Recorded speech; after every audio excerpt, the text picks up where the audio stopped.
Votre émission médicale vous est présentée en partenariat avec santémaghreb.com, le guide de la médecine et de la santé au Maghreb.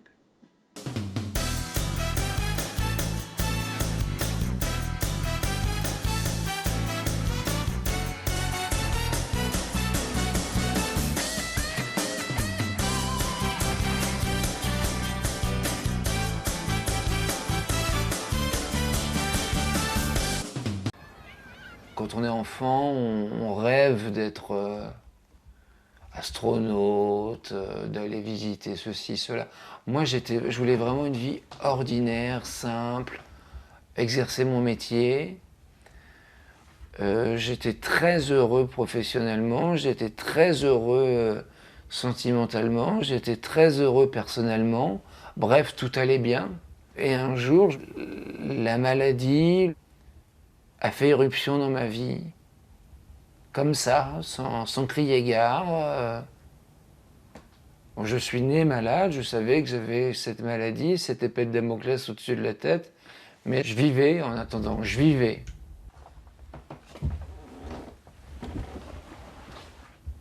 Ça me fait mal, bizarre de dire je vivais, alors que je survis aujourd'hui. J'ai commencé à perdre la fonction de mes organes digestifs, urinaires, intimes, moteurs, sensitifs. Et aujourd'hui, j'arrive même plus à boire, j'arrive même plus à manger. Et puis petit à petit, je me suis rendu compte que mon vocabulaire évoluait et j'ai commencé à dire j'ai mal. Et maintenant, j'en viens à un point où dire je souffre. Alors là, ça se voit peut-être moins parce que j'ai pris ce qu'il fallait, mais j'ai des douleurs organiques, donc j'ai mal aux organes. J'ai des douleurs neurologiques, ça c'est horrible, des décharges électriques dans tout le corps, même dans les endroits les plus intimes. T'es secoué comme si tu mettais les doigts dans la prise, enfin c'est indicible, c'est indigne de la condition humaine.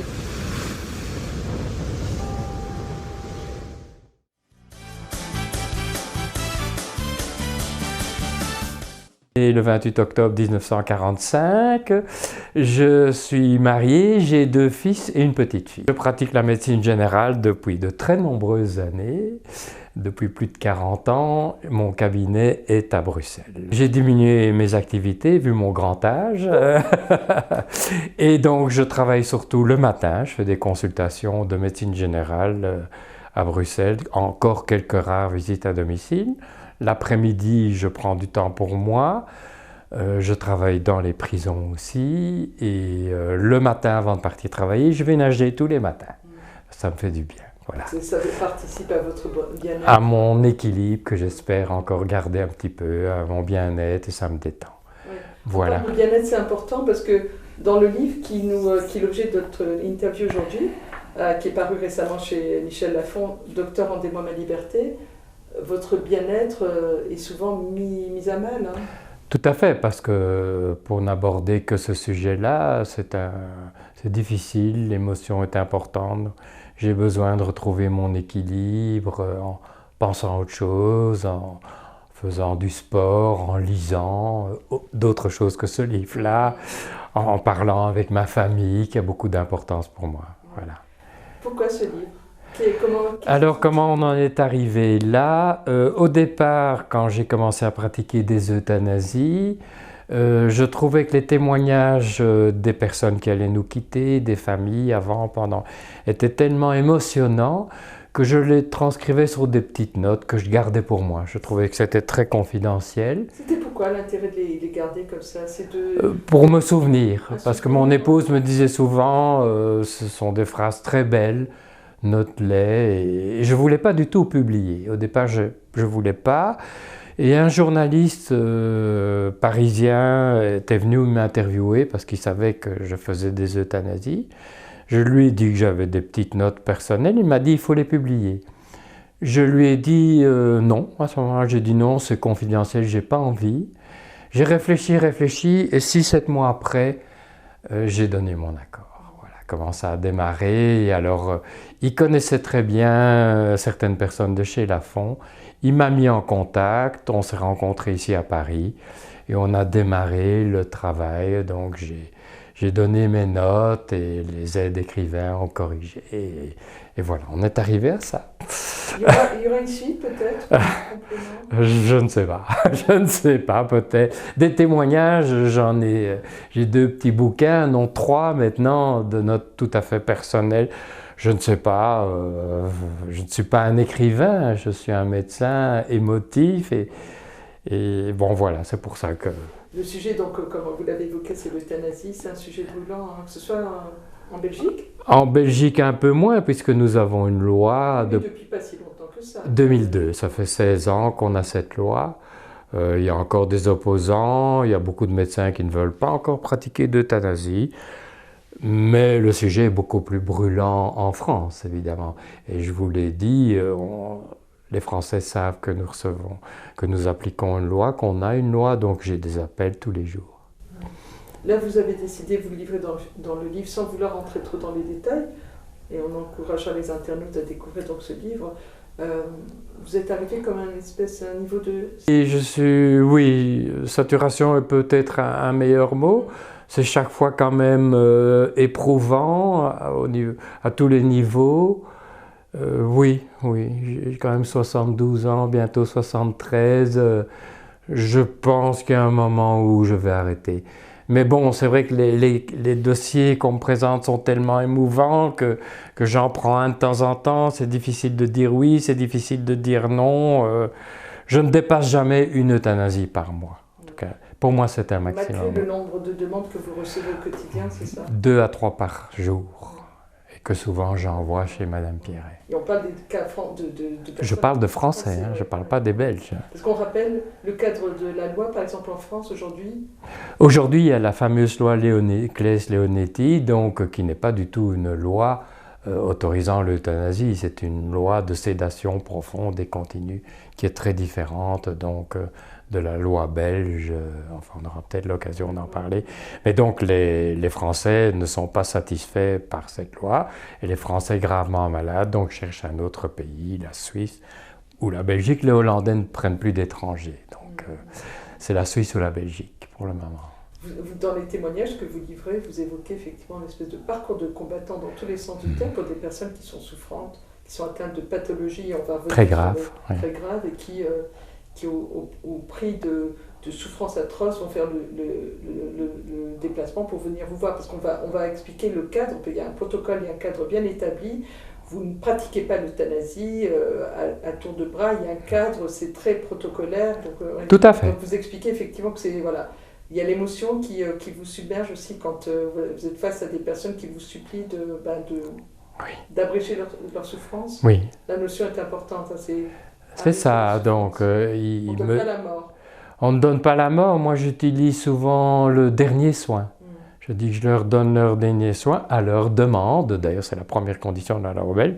C'est le patient qui vient me demander d'éventuellement pratiquer une euthanasie. C'est la première condition. Il n'y a que lui et personne d'autre qui peut demander ce genre de soins. La famille ne peut pas demander à la place du patient, la famille ne peut pas s'y opposer. C'est la première condition de la loi belge. J'ai besoin d'une demande écrite du patient, qui est éventuellement répétée. Mais le patient peut me faire une demande aujourd'hui, le 25 octobre, et c'est pas pour ça qu'on fera l'euthanasie demain, mais c'est la première chose à faire pour ouvrir son dossier. Après, il faut qu'il soit gravement malade avec des preuves, des rapports médicaux. Ça, c'est le deuxième. Et puis, il y a les autres conditions. La démarche est très documentée. C'est oui. Pourquoi? C'est pour éviter d'arriver à des dérives telles qu'on les voilà. a vues, par exemple, en France. Voilà, justement. Ouais. En France, vous le savez sans doute, un député qui a fait la préface de mon livre me dit qu'il y a 4000 euthanasies clandestines par an en France. C'est de la lâcheté, Mais bon, je comprends mes confrères français, évidemment, ils sont devant les mêmes cas que moi, et comme ils prennent des risques puisqu'il n'y a pas d'autorisation, ou ils font autre chose. Mais bon, devant des cas épouvantables, comme je l'ai décrit dans mon livre, c'est difficile pour un médecin de les remballer, et la loi Leonetti n'est pas suffisante devant ces cas extrêmes où on ne va pas dire à ce patient « revenez dans un an ».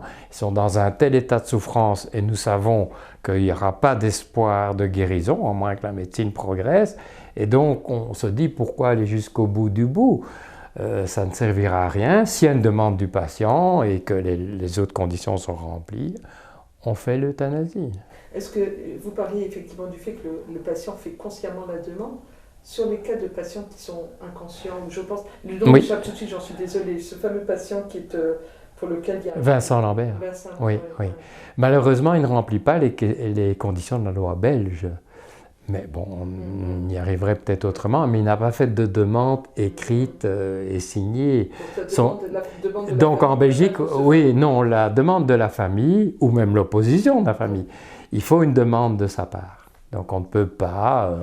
Bon, ce qu'il y a de différent, c'est que là, pour ce malheureux monsieur, c'est la maman de Vincent qui s'y oppose. Chez nous, il y a le droit familial, comme en France, mais le droit familial fait que ce serait son épouse qui pourrait intervenir et décider qu'on fasse une sédation. Elle passerait avant la maman. Avec l'espoir pour cette maman, pour rester sur cette question, d'un éventuel retour à une vie normale, ce qui est complètement aberrant. Tout à fait, c'est tout à fait aberrant. Enfin, moi, je n'ai jamais rencontré Vincent Lambert, mais c'est aberrant, et ce patient n'attend qu'une chose, et son épouse, ça doit être épouvantable. C'est dramatique. Chaque fois que j'entends parler de lui, je trouve ça dramatique. C'est un cas extrême. C'est un cas extrême. C'est la preuve qu'il faut faire quelque chose, qu'il faut qu'il y ait des règles, une loi, etc. Enfin, parce que les tribunaux n'arrêtent pas de se... Mais voilà, tout à fait. C'est épouvantable pour moi.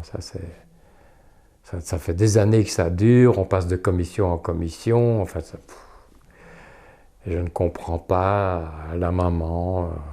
Sans doute, comme vous dites très justement, elle espère peut-être une guérison parce qu'à un moment il a souri ou qu'il a bougé ses paupières. Mais en médecine, ça ne veut rien dire du tout. Ce sont des réflexes, etc. Puis il suffit de faire ça pour qu'on sourie un peu. C'est pour ça que... La croyance aussi, c'est d'ailleurs... Et alors il y a le problème de la croyance. Moi je viens d'un milieu catholique, mais en France, la religion a encore beaucoup d'influence. Ce sont des détracteurs, souvent. Oui, oui, ce sont souvent des détracteurs pour nous, médecins belges. Et on m'a dit que c'était une des 3-4 grandes raisons, la religion, les lobbies pharmaceutiques qui poussent un peu pour qu'on continue à soigner des gens, ça rapporte beaucoup d'argent. Et alors les mandarins qui sont députés, ces grands professeurs qui sont en même temps députés, discutent entre eux et parlent un peu avec les hauts gradés religieux et ça a beaucoup d'influence. Je suis étonné, c'est une république, mais voilà. Le pays des droits de l'homme. La liberté, c'est le premier mot, liberté, égalité, etc. Voilà, pays des droits de l'homme, de la liberté. Mais là, et puis bon, quand François Hollande a voulu faire le fameux mariage pour tous, tout le monde était dans les rues, enfin tout le monde. Et ils ont eu peur que de nouveau, rien que pour la PMA et tout ça, ils étaient de nouveau en train de manifester. Je suis étonné, oui. Beaucoup d'hypocrisie, pensez-vous? Je trouve aussi qu'il y a beaucoup d'hypocrisie. Je crois que les opposants, je ne leur souhaite pas, mais le jour où ils vont vivre un cas comme ça dans leur famille, ils vont peut-être un peu réfléchir. Quand vous avez vu quelqu'un agoniser sur un lit, hurlant de mal, et c'est même pas toujours la douleur physique qui pousse les patients à demander. Ils me disent, docteur, qu'est-ce que je suis devenu? J'ai perdu tout le mal-être, la souffrance psychique. Je ne suis plus capable de tendre mon bras vers ceux que j'aime. C'est des phrases qui m'ont terriblement marqué. Je suis devenu incontinent. Ça me fait pas mal, mais qu'est-ce que je suis devenu? J'ai pas envie que ma famille me voie comme ça. Et ça, on n'a pas les médicaments pour soigner ça. On n'a pas les médicaments. Les douleurs psychiques, c'est beaucoup plus compliqué. Elles sont difficilement oui, c'est vrai que ça les opposants, mais moi je n'ai pas le droit de me mettre à la place de quelqu'un d'autre qui me permet de juger. Souvent je me dis l'inverse, qu'est-ce que je ferais si c'était moi qui étais ici comme ça, allongé, plus capable? Vous l'évoquez. Oui, je dis. Vous avez pris vos dispositions d'ailleurs. Mais évidemment, je ne veux pas que mon épouse, mes enfants me voient comme ça. Donc je crois qu'on doit essayer, et c'est même difficile parfois, de se mettre à la place de celui qui est en souffrance. On y arrivera en France, vous pensez, eu égard à ce qui s'est passé en Hollande, aux Pays-Bas, vous pensez qu'effectivement les choses sont en route et que forcément à un moment ou à un autre il faudra légiférer sur cette situation-là de fin de vie, d'accompagnement de fin de vie. Vous évoquez d'ailleurs, vous avez une très jolie comparaison avec, moi j'étais petite, mais en 1975, c'est ça, la loi contre l'avortement. Oui. Oui, pour oui. l'avortement d'ailleurs, c'est Oui. le joli lapsus révélateur. Oui, oui, Le oui. combat de Simone Veil pour faire... Tout à fait, oui, tout à fait. Oui, oui, oui. On est dans le même combat. Vous êtes dans le même combat, je ne sais pas quand vous allez y arriver. La société évolue. Je crois qu'à un moment, il ne sera plus possible de s'opposer à ça. Parce que le motif est le même, quelque part, c'est la vie à tout prix. Que ce soit... Ben oui, oui. Mais bon, c'est une loi qui n'oblige personne. Donc ceux qui ont envie de souffrir jusqu'au bout, c'est très bien. Il y en a qui disent que ça va nous permettre d'aller beaucoup plus vite au paradis. Ça a des fonctions de rédemption, etc. Moi, je respecte. Hein. Je viens d'une famille. Bon, donc il y avait un oncle très connu en Belgique qui a combattu d'ailleurs pour l'avortement, etc. Mais chez nous, c'est passé plus facilement. On est peut-être la Belgique, on a plein de défauts, certainement. On est peut-être plus dans la médiation, la conciliation, que de tout de suite être dans les rues en train de... Et la loi dépénalisant l'euthanasie, on a profité d'une période où les catholiques n'étaient pas au gouvernement. Ça nous a permis quand même de passer plus facilement. Votre vie a-t-elle changé depuis que vous êtes médiatisé, que vous êtes exposé comme ça en première? Oui, ma vie a changé. D'abord, je me culpabilise, je me dis que je n'ai que ce que je mérite, c'est de ma faute puisque j'ai accepté... Il ne fallait pas commencer. Il ne fallait pas commencer. J'ai accepté au départ de participer à des réunions. À Longwy, avec Madame Pierret. Et comme ça se passait plus ou moins bien, on m'a demandé de revenir. Et c'est vrai que j'aime pas trop la médiatisation. D'abord, au départ, je suis très timide, ça ne se voit peut-être pas. Je peux vous dire que je suis très timide. Quand je dois parler devant 200 personnes, j'ai très peur en entrant dans la salle. Je me dis, oh, tout ça. Et puis, bon, je trouve que c'était l'occasion de faire des belles rencontres. Ça m'a... de débattre, même si oui. En face, vous n'avez pas forcément des... Oui, ça m'a permis de faire des belles rencontres. Je trouvais ça intéressant. Mais la médiatisation en elle-même, j'en ai un peu assez. Oui. Mais bon, je peux. Encore plus, ça m'expose plus. J'ai accepté de faire ce livre. Je n'ai que la monnaie de ma pièce et j'assume. Bon, j'ai fait surtout ce livre aussi pour rétablir la réalité de ce que nous faisons en Belgique.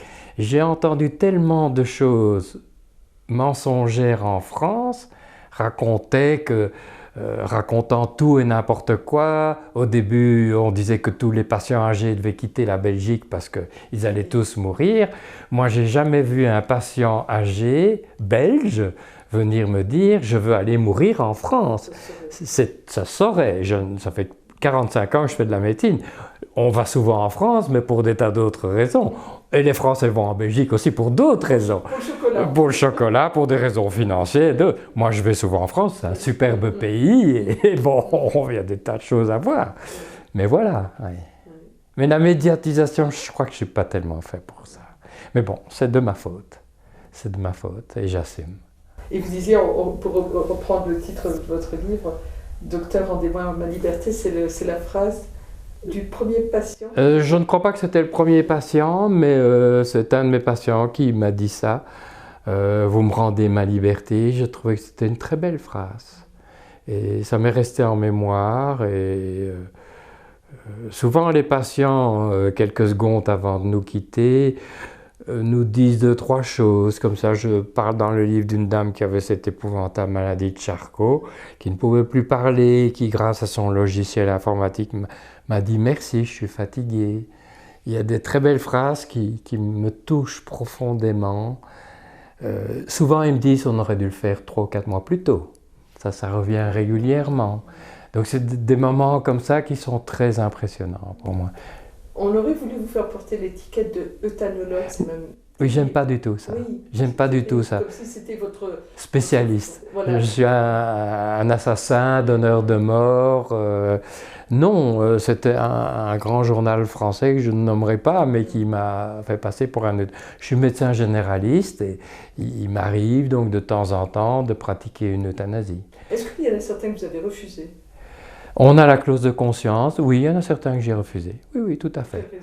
D'abord des raisons tout à fait personnelles, des gens que je connaissais trop bien, je ne vais jamais euthanasier mon épouse, mes enfants, ou des cas qui n'entraient pas dans le cadre de la loi belge. Je respecte scrupuleusement la loi belge. Je ne pratiquerai jamais une euthanasie si je dois sortir des clous. Ça, et puis il y a des moments où peut-être je me sens moins bien et je n'ai pas envie de pratiquer une euthanasie. Pour le moment, Surtout que ce n'est pas un geste anodin. C'est pas du... Vous l'évoquez, c'est à chaque fois un moment pour vous remettre. Tout à fait, tout à fait. Je rentre chez moi, j'en parle à mon épouse qui en a peut-être ras-le-bol, que je raconte toujours les mêmes trucs. Je vais me promener. C'est pas du tout anodin. On n'est pas des robots comme certains. Je ne suis pas un euthanologue, je préfère 10 fois être avec vous, parler, faire autre chose, aller voir des musées à Paris, voilà. C'est pas du tout anodin, ça ne le sera jamais, heureusement d'ailleurs, je trouve. On n'est pas des machines à donner la mort, le jour où je le fais, c'est un dernier soin, et puis j'ai rencontré la famille, la personne, tout ça prend du temps, c'est toute la philosophie de la loi belge. Il ne suffit pas de me téléphoner en disant « je viens chez vous, je vais mourir demain ». Non, non, c'est pas comme ça chez nous. On rappelle juste que en France, vous seriez aujourd'hui devant les tribunaux. Si vous... Ah oui, je ne peux pas pratiquer en France. Je serais comme le docteur Bonnemaison ou d'autres médecins, je serais peut-être en prison ou je ne sais pas où, mais je ne peux pas pratiquer d'euthanasie en France. En Belgique, je peux puisqu'il y a une loi. Et là, je peux pratiquer des euthanasies, mais je peux même pratiquer des euthanasies qui viennent de France et qu'on pratique en Belgique. Je ne fais jamais une euthanasie tout seul. Pour des Français, ça se fait dans un hôpital. Je suis accompagné d'un ou deux médecins. C'est voilà. Le cadre légal qui vous impose comme ça cet accompagnement ou c'est... Personnellement, je préfère. Je ne suis jamais seul. De toute façon, pour remplir la loi, il faut l'avis d'un deuxième, voire d'un troisième médecin. Et je respecte ça. Et je ne fais jamais seul parce que bon, je peux être moins bien, il peut y avoir des problèmes. Et j'aide parfois, je vais pratiquer une euthanasie au mois de décembre pour un Belge. Mon épouse dit toujours, mais tu oublies les Belges, hein. Occupe-toi d'abord des Belges. Et donc c'est vrai, et j'aide aussi des médecins plus jeunes, puisque j'ai, sans être prétentieux, une petite expérience, j'aide des médecins plus jeunes. On est deux. Votre rapport à la mort? Ben, c'est une très bonne question. Ça m'a toujours très fortement interpellé, la mort. Je suis un agnostique, donc je n'ai pas la connaissance de ce qui pourrait se passer éventuellement après. Je ne suis pas un athée, un mangeur de curé. Je suis entre... Ça, il va tomber en plus.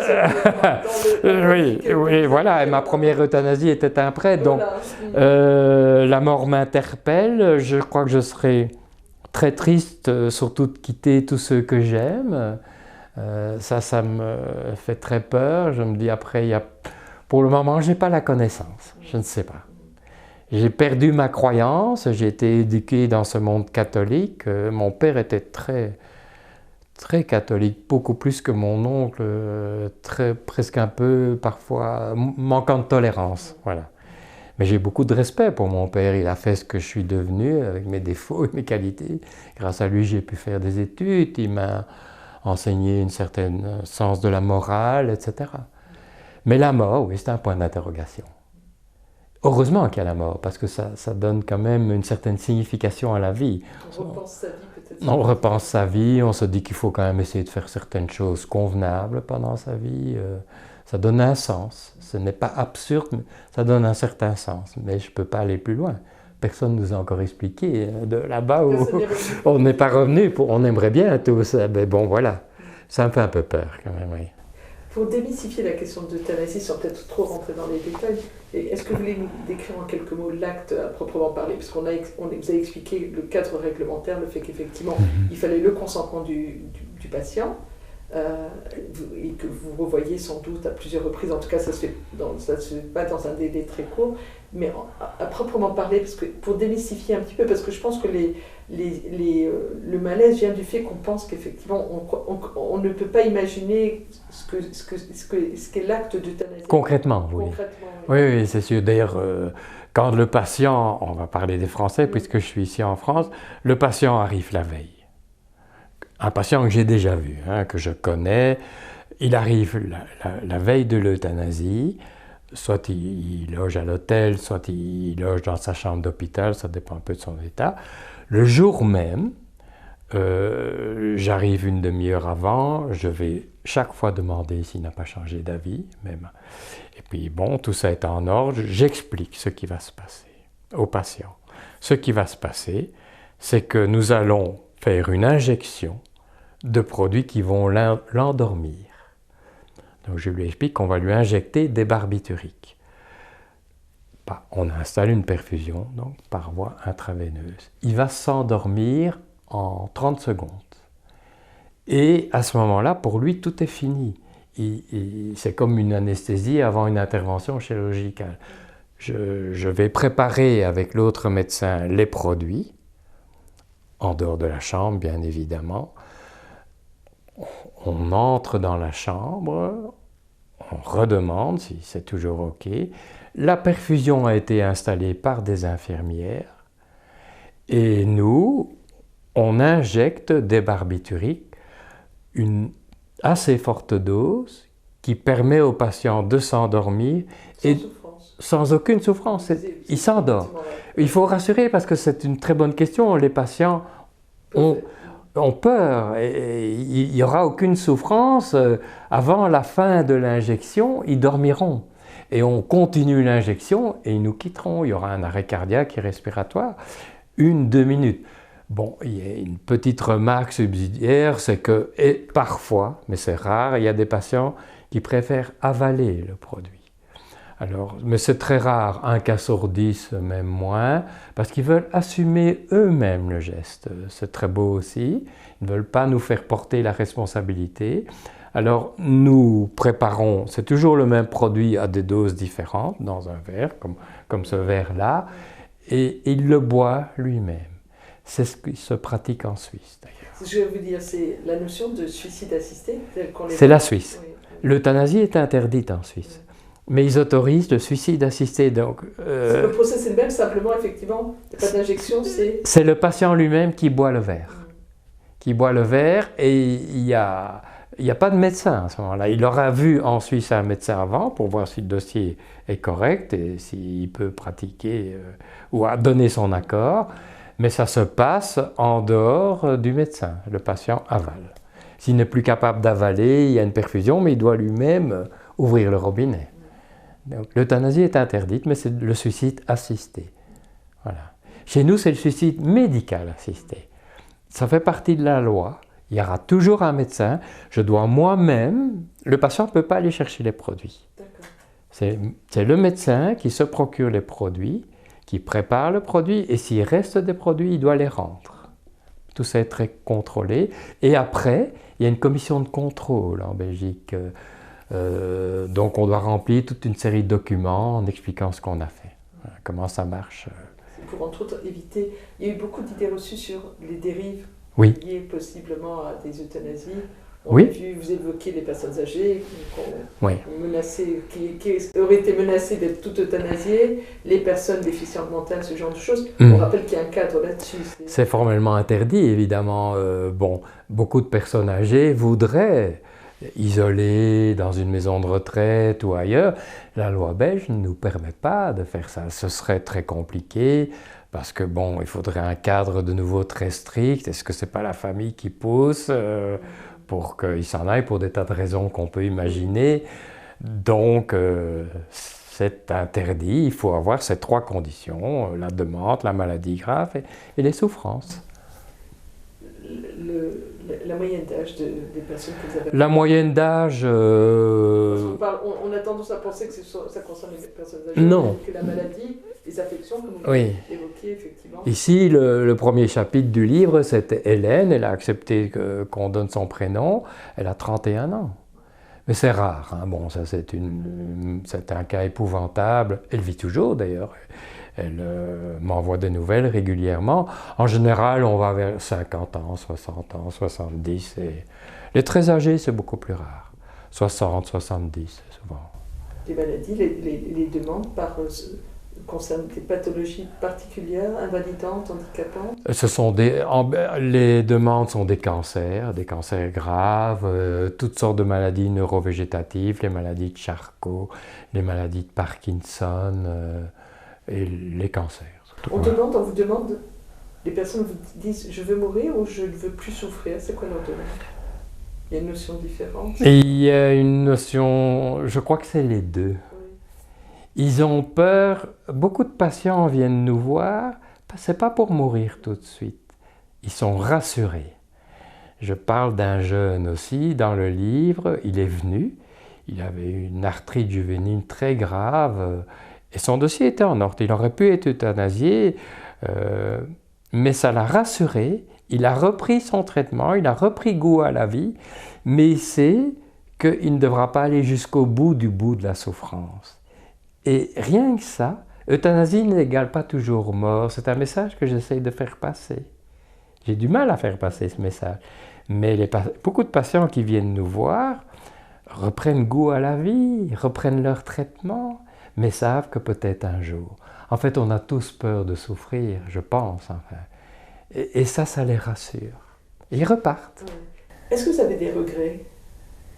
Des choses que vous aurez... Des regrets au niveau de l'euthanasie? De l'euthanasie, de votre vie, de manière générale. S'il fallait faire un bilan aujourd'hui du médecin, de l'homme que vous êtes à 72 ans. Oh, comme tout le monde, je ne suis certainement pas un homme parfait. Vous avez toujours agi en votre âme et conscience? J'ai toujours agi en mon âme et conscience. Au niveau professionnel, j'ai dû certainement, comme beaucoup de médecins, faire des erreurs de diagnostic. Ça a dû m'arriver. J'adore ma profession. Déjà, vers l'âge de 14-15 ans, j'avais envie de devenir médecin.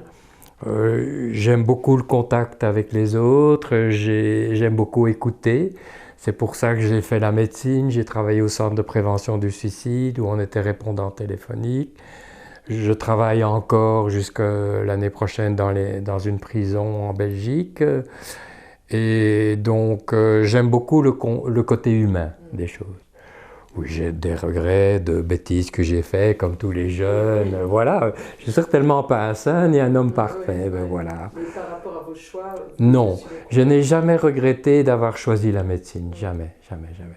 À un moment, je crois que j'en parlais un peu, quand j'étais adolescent, je me suis demandé si je n'allais pas devenir prêtre, mais bon, vous pouvez. J'avais posé la question, parce que justement, vos détracteurs aujourd'hui devraient lire le livre pour se rendre compte que, voilà, vous auriez pu, pas mal tourner, mais en tout cas... Voilà. Oui, avoir une autre voie, mais je trouve que se marier...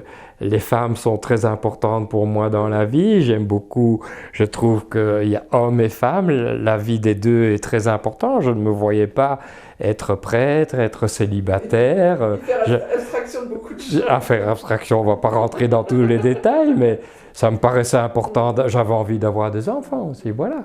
Si c'était à refaire professionnellement, vous referiez pareil? Je referais pareil, oui, je referais pareil. Je me dis souvent, c'est dommage qu'on ne puisse pas recommencer sa vie. On ferait mieux? J'espère que je ferai mieux, je ferai moins d'erreurs. Mais je resterai dans cette voie-là, de toute façon. Mais on pourrait profiter de l'expérience. Oui, je me dis que je ferai mieux. Ils font partie vous parliez des petits cahiers dans lesquels vous gardez toutes les notes. Ils font partie de vous, vous les citez, c'est des prénoms, c'est des personnes. Oui. Ces personnes que vous dans avez... les petits cahiers, les prénoms véridiques sont là. Et en plus, j'ai suivi un peu des cours de reliure. C'est des bouquins que j'ai fait moi-même, en suivant des cours de reliure. Et bon, voilà. Vous gardez contact avec les familles après? Souvent. Et c'est surtout eux qui nous envoient des petits mots, qui nous envoient un mail, une lettre. Les contacts sont merveilleux. C'est toujours des remerciements. C'est extraordinaire, ça. Dites-moi, vous réussirez à raccrocher un jour ou pas? Bon, peut-être pas tout de suite. Mais... Peut-être pas tout de suite, mais d'abord je vieillis, peut-être qu'intellectuellement je n'aurai plus les capacités pour le faire. J'ai pas envie de raccrocher pour le moment, c'est vrai, je trouve que c'est important de rester occupé. Je ne vois pas rester chez moi à rien faire. Comment se protège-t-on quand vous évoquez le fait que vous avez des occupations, des activités On ne se protège pas vraiment tout à fait. Ouais.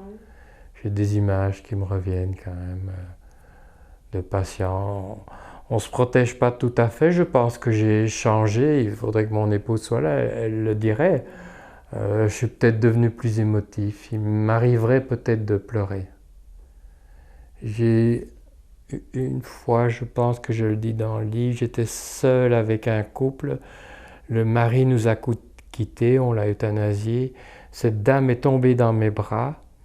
Eh bien, je crois que j'ai pleuré avec elle. C'était très émouvant, ce moment-là. Et j'ai l'impression que je suis de plus en plus émotif, donc je dois faire attention. Il ne faut pas que je sombre dans la dépression. Je ne crois pas, je n'ai pas un tempérament dépressif, mais donc il faut un peu se protéger quand même.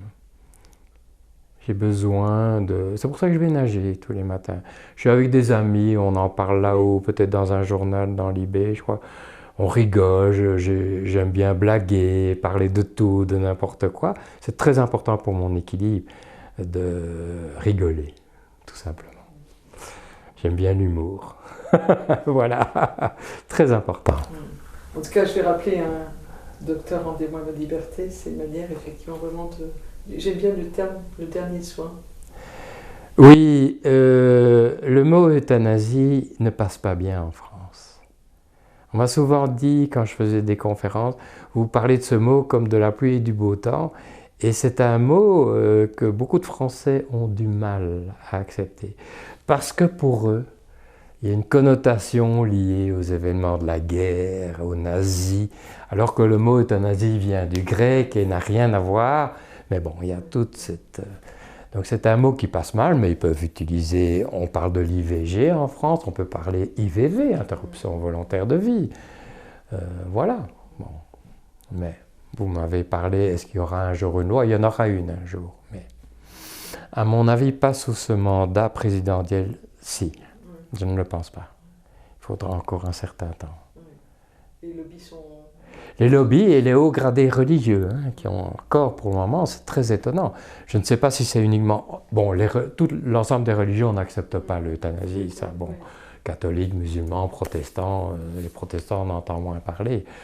Mais bon, ma première euthanasie, c'était un prêtre qui avait la maladie de Parkinson, mais il me disait, Yves, ma foi c'est une chose, ma santé c'est autre chose, je ne veux pas mourir comme le pape Jean-Paul II dans un état épouvantable qui était comme ça, qu'on n'aurait plus dû montrer. Moi, je ne veux pas qu'on me voit comme ça un jour. Voilà. Vous évoquez justement, ce sera ma dernière question si vous voulez bien, le rapport à la religion. Que connaissez-vous de la fin de vie de l'euthanasie, par exemple dans la religion musulmane qui compte? C'est une bonne question. Je ne connais pas bien les fins de vie dans les religions. Je crois que tout le monde a besoin d'un certain rituel et de tas de choses que je comprends très très bien. Quand on pratique une euthanasie en Belgique pour un Belge, et quand ça se passe chez lui, il y a tout un rituel. Souvent, ils ont tous mangé ensemble avant qu'on arrive, bu beaucoup. Ils nous proposent même de boire avec eux. Je suis pas dans... C'est impossible pour moi, mais il y a tout ce rituel-là que je respecte complètement et qui reste important, à mon avis. La mort c'est un rituel qui fait partie de la vie. Pas forcément la mort, d'ailleurs, il y a certaines sociétés qui... Voilà, justement, que je respecte profondément, tout à fait. Mais je ne connais pas bien les fins de vie dans les autres religions, et je ne suis là que pour apprendre, et je ne demanderai pas mieux qu'on me l'explique. Mais j'ai eu des patients juifs, j'ai assisté à des fins de vie de patients juifs, j'étais à des enterrements de patients juifs, qui sont tout à fait différents des catholiques. Mais je ne connais pas bien. Et la demande était identique. Tout à fait, oui. Donc parfois, il y en a qui arrivent à mettre leur religion de côté, même s'ils sont très pratiquants. Le plus bel exemple, c'est ce prêtre, qui était ma première euthanasie, un prêtre. Et mon oncle, s'il avait été en vie, il m'aurait dit, mais Yves... Il vous a donné sa bénédiction. Tout à fait. Vas-y, Je me disais, vas-y. Il était très tolérant, vraiment, très très tolérant. Les hauts gradés religieux ne l'aimaient pas trop. Bon, je n'en dirai pas plus. Mais il était très tolérant, ce que j'admire. J'aime bien la tolérance. Le mot de la fin, ben, je suis très content de vous avoir rencontrés et d'avoir essayé de répondre plus ou moins à vos questions. N'hésitez pas par mail à me recontacter. Ça ne me dérange jamais. Le téléphone, je le prends très rarement, surtout quand je vois 33 la France. Vous expliquez dans le livre. Oui, je le dis. Si c'est des Français que je connais très bien, je vois le nom qui apparaît. Je mets le nom, mais sinon, je me dis, oulala, t'es un Français qui est poursuivi par la police et qui veut venir mourir en Belgique, ou qui a d'autres soucis, mais qui n'ont rien. Oui, voilà, alors je ne réponds pas. Je ne réponds pas. Non, je n'ai aucun regret, j'ai fait de très belles rencontres. La médiatisation, je l'assume et je sais que c'est de ma faute. Mais je suis content d'avoir expliqué la réalité. C'est un livre que je veux sincère, surtout, qui représente exactement et ce que je ressens et ce que je fais. Il n'y a aucun mensonge. Les seuls mensonges, c'est les noms qu'on a, pour des raisons tout à fait évidentes, on a changé. Mais tout le reste, c'est la réalité de ma pratique et de la pratique d'ailleurs de beaucoup d'autres médecins belges. Je n'ai aucun regret. Ces patients, je crois que s'ils avaient pu même après la mort me dire merci, me l'auraient encore dit. Et rien que ça, quand je pratique une euthanasie avec un autre médecin, quand je sors de l'hôpital, il y a la tristesse, mais il y a une grande sérénité. Et ça, c'est très important pour moi. Quand je pars et que le patient nous a quittés, il y a quand même cette sérénité. Je me dis que j'ai rendu un service. C'est au départ pour ça que j'ai fait la médecine, parce que j'avais envie quand même d'aider les gens, d'essayer de faire quelque chose. Et quand je pratique une euthanasie, c'est dans ce même état d'esprit. Je respecte un espèce de contrat moral aussi avec le patient, qui m'a demandé ça il y a déjà quelques mois, qui m'a demandé « je peux compter sur vous ». Je me suis engagé à le faire et on va jusqu'au bout. Voilà. Merci beaucoup. Mais je vous en prie.